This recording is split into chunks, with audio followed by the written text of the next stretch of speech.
Masu sauraronmu barka da warhaka, barka da ƙara kasancewa da ku a wannan lokaci. A ci gaba da kawo muku halin da ake ciki a dambarwar masarautar jihar Kano za ku ji cewa lauyoyin da ke kare sarkin Kano na 15 Alhaji Aminu Ado Bayero sun nemi babbar kotun jihar Kano ƙarƙashin jagorancin mai shari'a Amina Adamu Aliyu da ta fitar da kanta daga shari'ar saboda fahimtar da suka yi cewa tana da sha'awa a shari'ar tirkashi. Kanin labaran kenan kuka saurara, sai ku gyara zama sannan ku biyo mu sannan a hankali har zuwa ƙarshen wannan rahoto domin ku ji cikakkun labaran.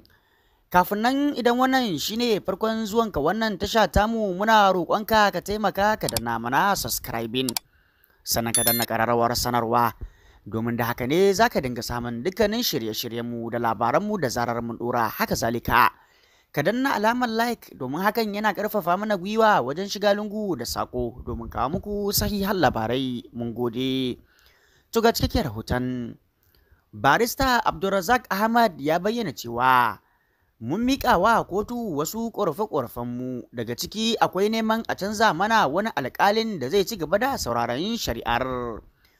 Hujjarmu ita ce tun daga lokacin da kotun ta bayar da umarnin hakan, Alhaji Aminu Ado Bayero ya bayyana kansa a matsayin sarki.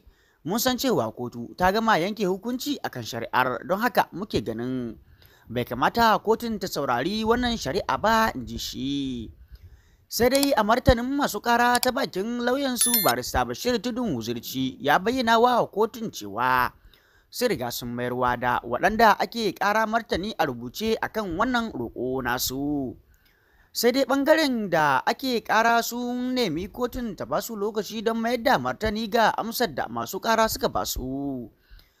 Hakan ya sa mai shari'a Amina Adamu Aliyu ta ɗage sauraron shari'a zuwa ranar Alhamis 4 ga watan Yulin shekara ta 2024, wato yau kenan. Da haka sai ku gyara zama domin ku ji yadda ta kasance wato a kotun bayan kun gama sauraron wannan labari. Masu ƙara dai sun hada da kwamishinan shari'a na jihar Kano da shugaban majalisar dokokin jihar Kano da majalisar dokokin jihar Kano. Sun shiga da ƙarar ne ta hannun lauyansu Ibrahim Isa Wangida ESQ. Masu ƙarar sun nemi kotu ta hana Aminu Ado Bayero da sauran sarakunan masarautu hudu da aka rushe, Sarkin Bichi Alhaji Nasir Ado Bayero da Dr. Ibrahim Abubakar na biyu Sarkin Ƙaraye, Alhaji Kabiru Muhammad Inuwa Sarkin Rano da Alhaji Aliyu Ibrahim Gaya Sarkin Gaya, bayyana kansu a matsayin sarakunan waɗannan masarautu. Sauran da ake ƙara sun haɗa da shugaban 'yan sandan Najeriya da daraktan rundunar 'yan sandan ciki wato DSS da kwamandan rundunar sandan Civil Defense da kuma rundunar sojin ƙasa ta Najeriya. Idan za a iya tunawa, a ranar 27 ga watan Mayu kotun ta bayar da umarni ga waɗanda ake ƙara cewa su kansu ko 'ya'yansu ko bayansu su daina ayyana kansu a matsayin sarakunan masarautun don samun dorewar zaman lafiya a jihar Kano.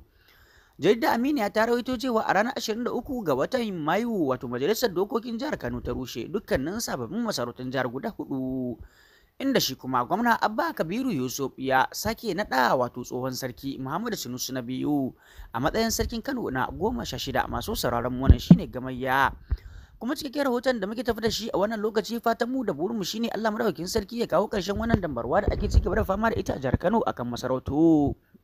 Haka zalika muna kira ga hukumomi da kai zuciya nesa wajen kawo ƙarshen wannan al'amari cikin ruwan sanyi ba tare da fuskantar wata matsala ba.